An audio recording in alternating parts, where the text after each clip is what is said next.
Bonjour à tous et bienvenue sur Caro et le droit. Vous en avez tous entendu parler, c'est sûr. Désormais, un salarié qui fait un abandon de poste peut être traité comme s'il avait démissionné. C'est ce qu'on appelle la présomption de démission pour abandon de poste. Mais alors, qu'est-ce que cela implique au juste? Est-il vrai que le salarié perd ses allocations chômage? Restez bien avec moi jusqu'à la fin, je vous dis tout et vous risqueriez bien d'être surpris.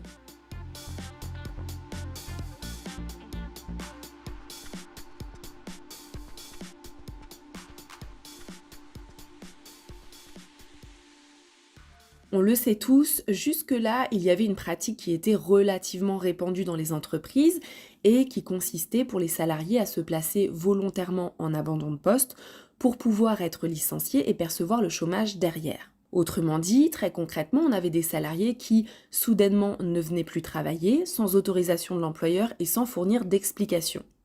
Et face à cette absence injustifiée, au bout d'un certain temps, l'entreprise considérait alors que le salarié était en faute professionnelle, en abandon de poste, et donc licenciait le salarié pour faute grave. Double avantage. 1. Pour l'entreprise, pas d'indemnité de rupture à verser au salarié. Donc, hormis l'indemnité compensatrice de congés payés, ça ne lui coûtait rien. Et 2. Pour le salarié, même s'il partait sans indemnité, il avait quand même le droit au chômage derrière. Oui, parce que je vous le rappelle, en cas de licenciement, même pour faute grave, le salarié ne perd pas ses droits au chômage.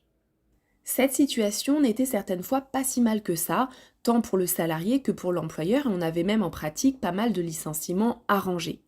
Alors, quand je dis licenciement arrangé, c'est que l'employeur et le salarié se mettaient en fait d'accord pour organiser cet abandon de poste et ce licenciement, à l'amiable, si vous préférez.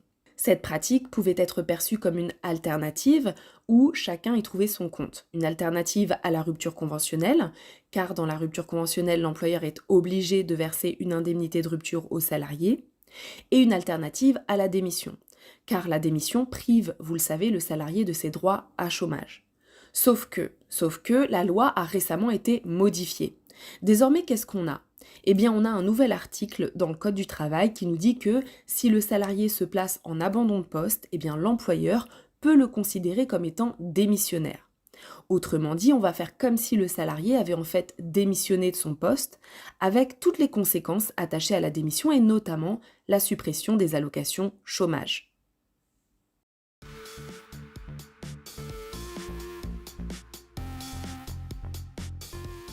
Alors, cette présomption de démission, comment ça se passe et quelles en sont les conséquences? Eh bien, très concrètement, on a un salarié qui ne vient plus travailler, sans justification légitime, et donc qui se place en situation d'abandon de poste. Généralement, cette absence dure plusieurs jours. Et de là, l'employeur a deux options. Soit il laisse courir. Dans ce cas-là, le salarié reste toujours salarié de l'entreprise, son contrat de travail se poursuit, simplement, puisqu'il ne vient plus travailler, il n'est plus payé. Donc, le contrat de travail est ici simplement suspendu.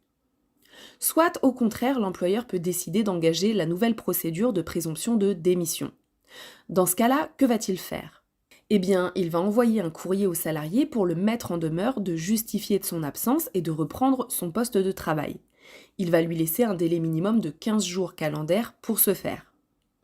Alors, cher salarié, il ne sert à rien de refuser de réceptionner le recommandé de mise en demeure que votre employeur va vous envoyer, puisque dans tous les cas, même si vous le refusez, la procédure pourra se poursuivre.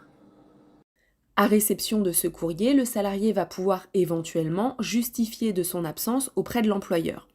Il va pouvoir lui fournir, par exemple, un arrêt de travail ou lui expliquer qu'il fait jouer son droit de retrait parce que sa situation de travail présente un danger grave et imminent, ou encore qu'il ne vient plus travailler parce qu'il n'est pas d'accord avec la modification de son contrat de travail que l'employeur lui impose, par exemple. Donc voilà, il peut faire valoir tout un tas de raisons qui légitimeraient son absence et feraient donc échec à la présomption de démission. Si l'employeur considère que ces raisons sont légitimes, alors le salarié ne pourra pas être considéré comme démissionnaire. La situation se réglera par conséquent au cas par cas en fonction du motif d'absence invoqué par le salarié. Par contre, si le salarié ne répond pas à la mise en demeure et ne reprend pas le travail, alors il sera considéré comme démissionnaire, même sans lettre de démission. Et donc, puisque le salarié est considéré comme démissionnaire, alors on applique les règles classiques de la démission. Ce qui implique deux choses. 1. Le salarié est supposé venir travailler pendant son préavis de démission. Et oui, il ne faut pas oublier qu'en cas de démission, le salarié ne quitte pas l'entreprise du jour au lendemain. Il y a un délai de préavis à respecter. Et 2. Le salarié part de l'entreprise sans indemnité. Il va juste percevoir son indemnité compensatrice de congés payés pour les jours de congé qu'il n'a pas eu le temps de prendre, mais c'est tout. Pas d'indemnité de rupture. Plus encore, puisque le salarié n'aura en principe pas le droit aux allocations chômage ensuite. Et c'est là le principal objectif visé par cette nouvelle procédure. Et c'est là aussi où cette nouvelle procédure est largement décriée.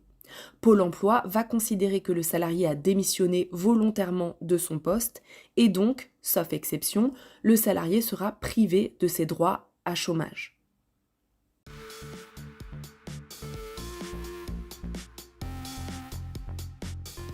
Finalement, cette procédure de présomption de démission, bonne ou mauvaise idée?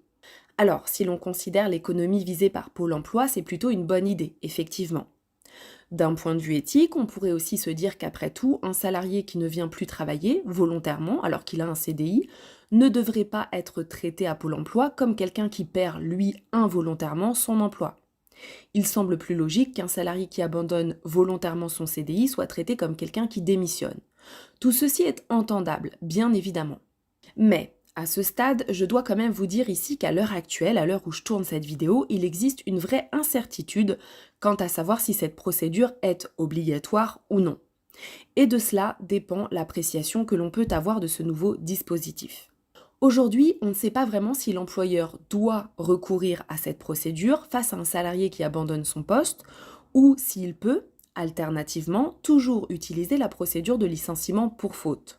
Le Code du travail semble dire que l'employeur a le choix, mais la FAQ du gouvernement, que je vous mets en lien, sème un peu le doute. Donc, est-ce que l'employeur a le choix entre un licenciement ou la présomption de démission? S'il a le choix, sur la base de quels critères devrait-il privilégier l'un ou l'autre?